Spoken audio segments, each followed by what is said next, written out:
Tema Natal, Persatuan Gereja-Gereja di Indonesia dan Katolik ya bertemakan marilah sekarang kita ke Bethlehem.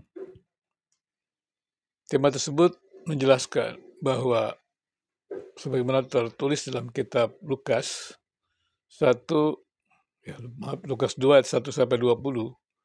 Di sana jelaskan mengenai tentang kelahiran Yesus. Di sana ada tiga komunitas yang ditarik ke Bethlehem. Yang pertama adalah Maria dan Yusuf. Maria dan Yusuf itu pergi ke Bethlehem bukan karena perintah Kaisar Agustus sebenarnya. Ketika Yusuf diminta mendaftarkan diri sebagaimana perintah dari Kaisar Agustus. Tapi memang itu dipakai Tuhan untuk membawa Yusuf dan Maria ke Bethlehem. Jadi Yusuf dan Maria ke Bethlehem karena telah dinubuatkan bahwa kelahiran Yesus itu di tanah Yudea, di Bethlehem.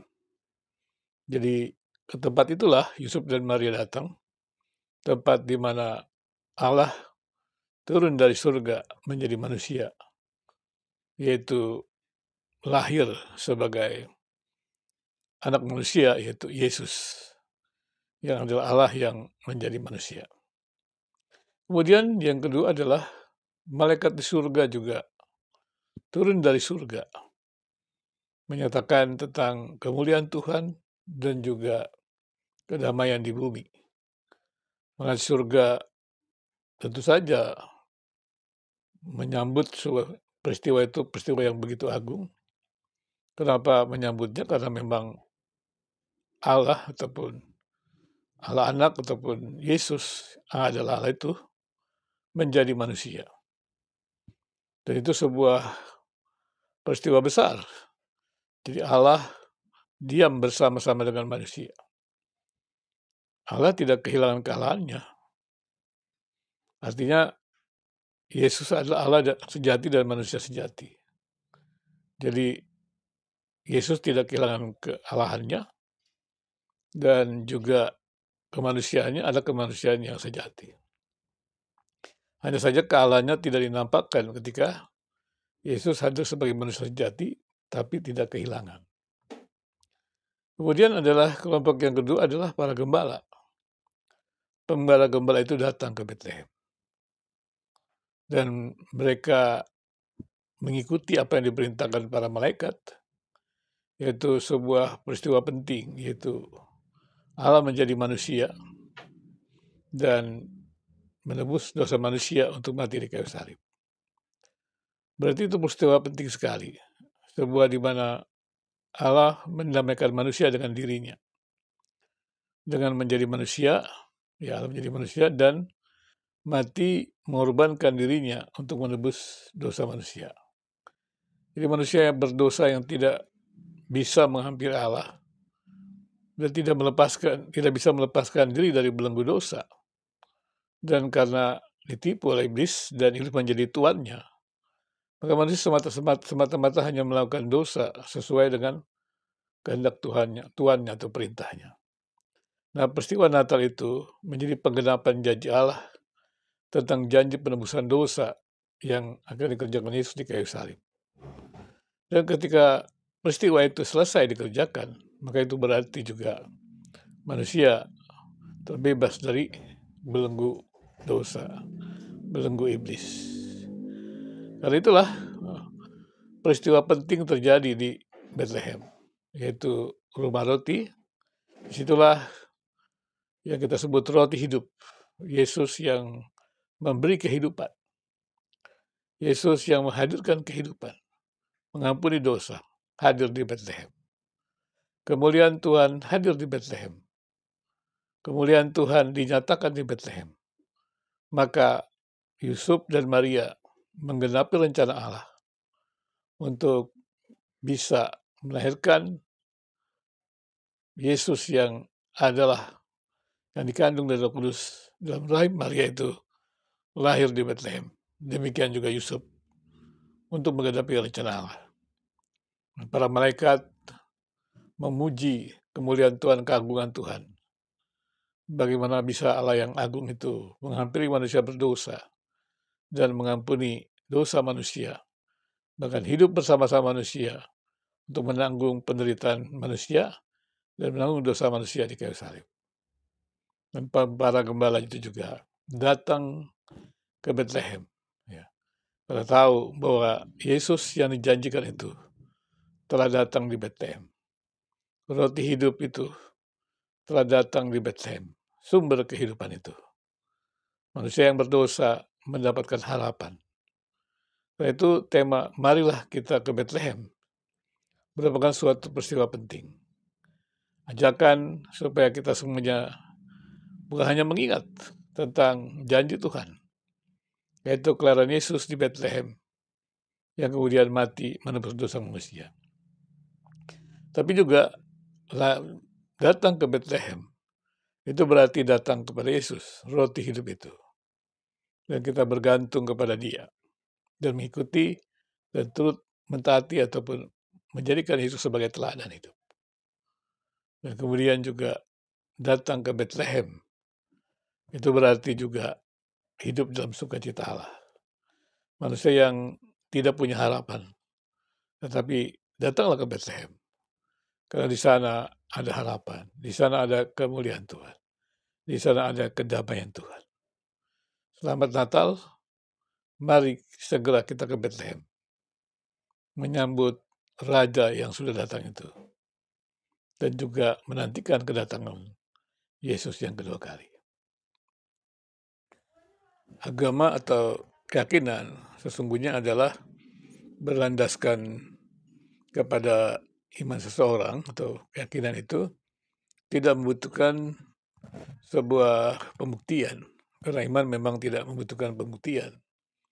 Karena itu sebuah keyakinan agama, iman dari agama itu sebenarnya adalah sesuatu yang sifatnya pribadi. Tapi ketika agama itu kemudian membentuk sebuah komunitas menjadi institusi, maka sebenarnya juga itu hanya cocok ya untuk yang namanya komunitas atau agama tertentu. Tapi agama-agama itu punya misi global, punya misi dunia. Nah kemudian komunitas itu berkembang menjadi lebih luas dan lebih luas. Tapi persoalannya adalah komunitas agama itu beragam.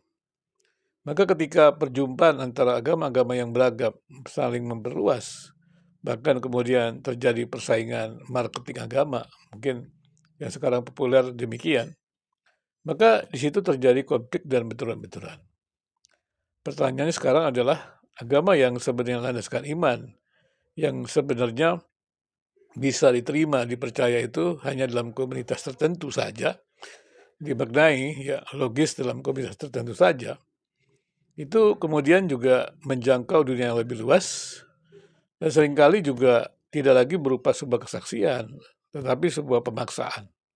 Artinya adalah bahwa sebuah keyakinan yang harusnya hanya diwartakan, tetapi kemudian dihadirkan klaim-klaim absolut, dan kemudian saling serang atau saling memastikan, dan kemudian bukan hanya memastikan, memaksakan. Karena dianggap jawaban tunggal sebuah hidup itu adalah klaim-klaim absolut dari agama tertentu. Ketika agama-agama itu kemudian menjadi klaim-klaim tunggal, maka dia tidak menerima klaim yang lain. Nah, disitulah benturan agama terjadi. Demikian juga di dalam hubungan internal agama. Klaim-klaim absolut dari denominasi tertentu itu yang membuat mereka tidak bisa toleran, tidak bisa mendengar yang lain. Sehingga sampai saat ini masih ada orang yang selalu melecehkan yang lain atau menyingkirkan yang lain, yang mengatakan merayakan Natal 25 Desember sesat, kemudian yang merayakan Natal 25 Desember menjelaskan kembali. Padahal kan itu sudah berlangsung cukup lama.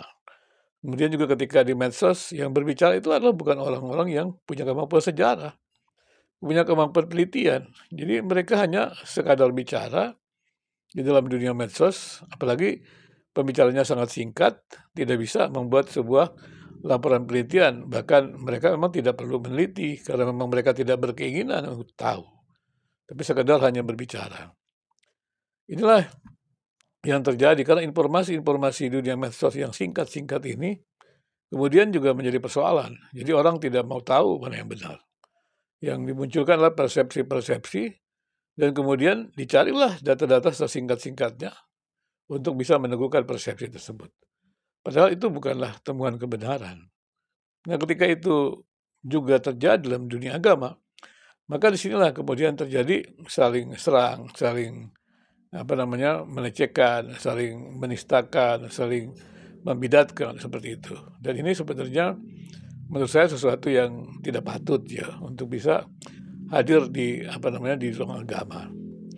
Maka kemudian menjadi pertanyaan, kalau agama di ruang publik Indonesia ini terus saja berseteru ya, dan mereka saling serang, kemudian juga menggunakan kebijakan lagi penistaan agama gitu. Artinya kebijakan publik penistaan agama tidak bermanfaat ya, karena agama-agama itu tidak peduli.